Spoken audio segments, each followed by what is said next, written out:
Greetings and blessings to each and every one of you guys. Have you ever thought about committing suicide or taking your own life, or even knowing someone that has wanted to take their own lives because the enemy is out to get each and every one of you guys? Well, it's happening in the Bible. Job in chapter 3. Job had so much turmoil and tumultuous time, and if he was a friend of mine, he had so much weariness and loneliness. Remember, Job had lost his livestock. He was an upright man following Christ. He lost his livestock. He lost his servants were killed. His children were all killed, or they all passed away or died at one time when the house struck on top of them. And by this time in Job chapter 3, it says that, first verse, after this, opened Job his mouth and cursed his day. This resonated with me. It says in verses 25 and 26, if you're going down, we're in chapter 3, you guys. And I thank you for coming back with me in chapter 3. So I'm scrolling down to 25 and 26. It says, "For the thing which I greatly feared has come upon me, and that which I was afraid of is come unto me. I was not in safety, neither had I rest, neither was I quiet, yet trouble came." Job expresses regret and pain over his existence, okay? Wishing his birth had never happened. You know, now after all this pain and turmoil in his life, now he wants to die and be at rest, okay? Compare his situation to those who have passed away without experiencing the trouble he was facing. And Job wonders why. He had so many thoughts and questions of how can an innocent man suffer so much. He had questions about justice and the fairness of his own existence. Now, Job was a man that followed Christ. Job was a man who feared the Lord. Job was a man, if you had to pick anybody, you can say Job would be your guy, that he would stand up for the kingdom. Job. If nobody else you can find, they knew that Job was the one. Amen. So I thank you for, like I said, for joining us for episode 3 with Job. And suicide is real, you guys. Pain is real. Trying to take your own life is real. But we're going to defeat the enemy, and we're going to overcome those demonic forces and powers that try to overtake our minds. Amen. Well, Job was longing for peace in a storm. He felt no one else could relate to his pain and his suffering. He wanted to be free from that pain and suffering. His words reveal the depth of his suffering, both physical and emotional, trying to come to grips with his situation.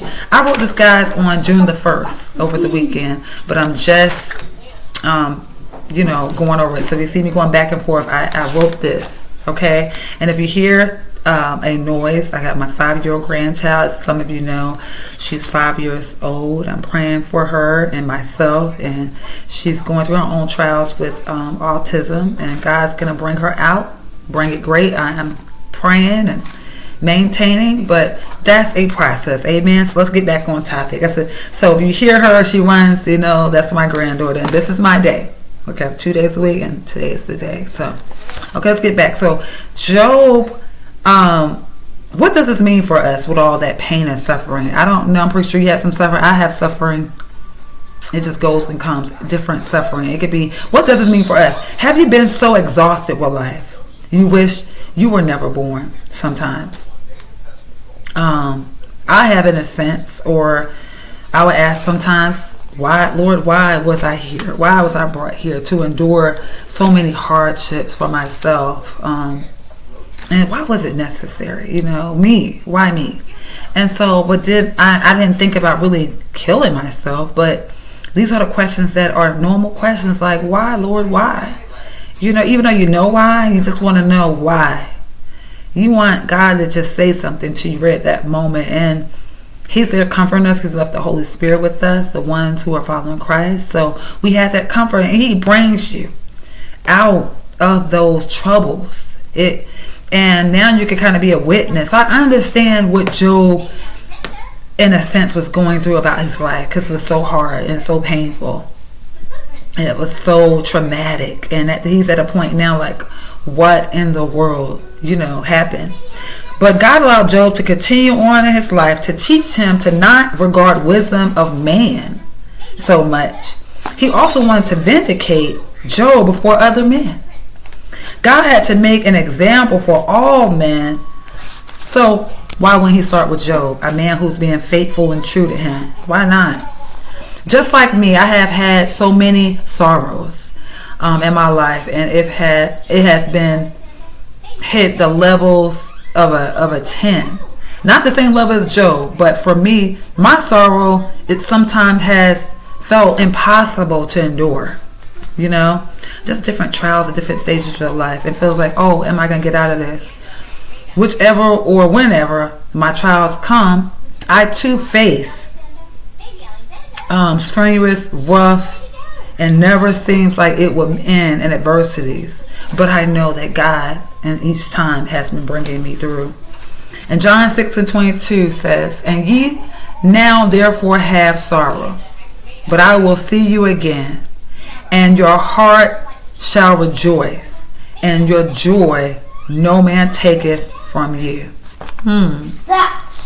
No man taketh from you, or I.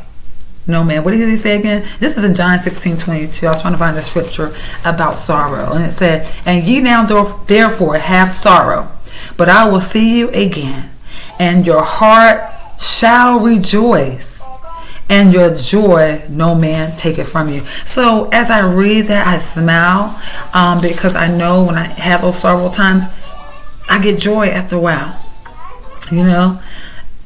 Weeping may endure for a night, but joy comes in the morning. And that's true. A morning may be your year, or 6 months, or 3 months later, or 16 days later, that your joy will come in the morning. Just as the disciples experienced sorrow when Jesus died on the cross, we must experience it like so. God's promise is that we will have true reunion with Jesus, where our sorrows will be replaced with godly joy. Isn't that exciting, you guys? A joy that cannot be stolen, even in different times.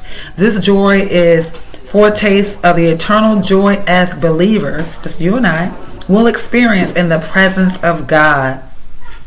And it's a saying that goes, "This joy that I have, the world didn't give it, and the world can't take it away." So I'm here to encourage you guys. Job was experiencing so much traumatic situations. And he took a man like Job, not a man that's been doing bad in life, but a man that has been serving God.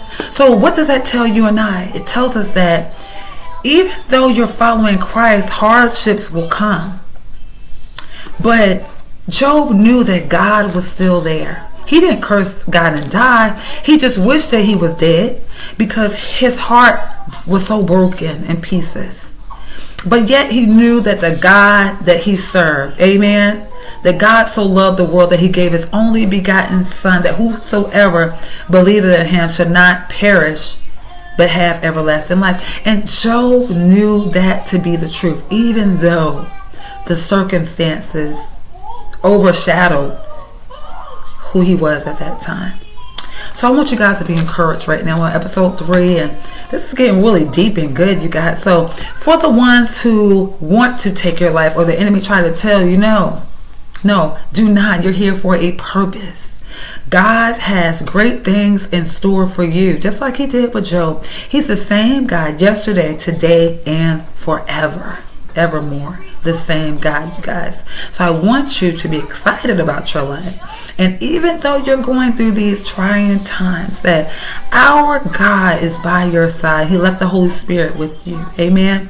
I want to pray for you guys that anything that is trying to hinder you or take you away from God or take you away from your purpose, it will not happen. Okay? Father, right now in the name of Jesus, we come asking and with a heavy heart and the love that we have for you, just knowing that Job, at the time, he experienced so many hardships, but Lord, you oversaw that at that time. But he still went through those trials. And just like each and every one of your sons and daughters all over the world are having some trying times, Lord, touch them in a mighty way. Look over them. Give them an extra special blessing. When they came across this video, know that they are a child of the Most High. Let them know that they were made by a purpose. Amen. They have a plan. There's destiny over their lives. And that you have a right. Amen. You have a right to let them know that they are here to serve you. We are here to serve you. You did not just make us out of our will, but you made us out of your will. But Lord, you said that we're going to have these trying times, and he knows your sorrows and he knows your pain, and he is not minimizing it at all.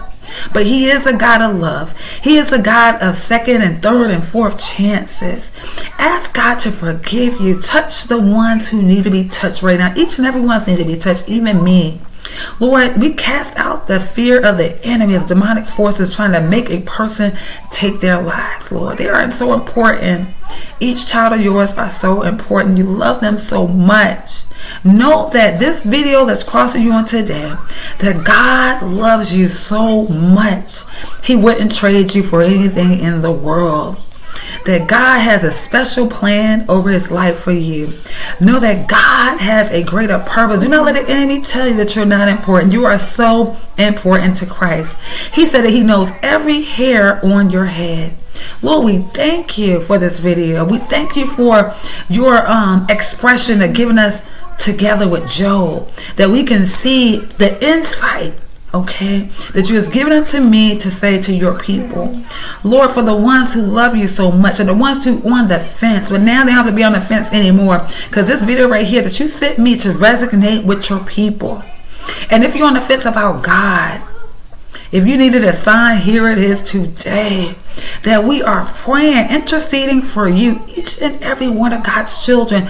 Even the ones that God said you're going to come in. You're going to come in. It's your time. He's calling you on in. Amen. He's calling you on in so you can make it into the kingdom. He said, narrow is the gate. There are many out there that's going to try, but there's only going to be a few coming in. And this is your time. God is calling you guys to a greater purpose, and it's today. It's going to start today. Lord, cover them. Send your angels out around them. Let this word minister to their hearts and their spirits, Lord Jesus. Let the Holy Spirit resonate within them.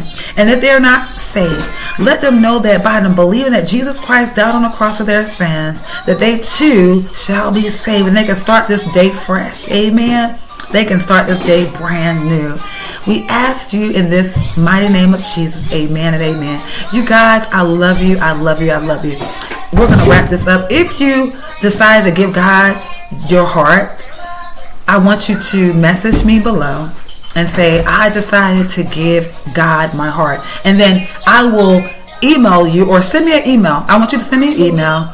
I will message you and ask you, can you send me your email address, or you can email me at powerandprayerline@gmail.com. That's powerandprayerline@gmail.com. I'll try to leave it in the box, you guys. So if you decide to give God your heart, if this resonated with you any type of way, just let us know that you have a purpose, okay? Just like Job.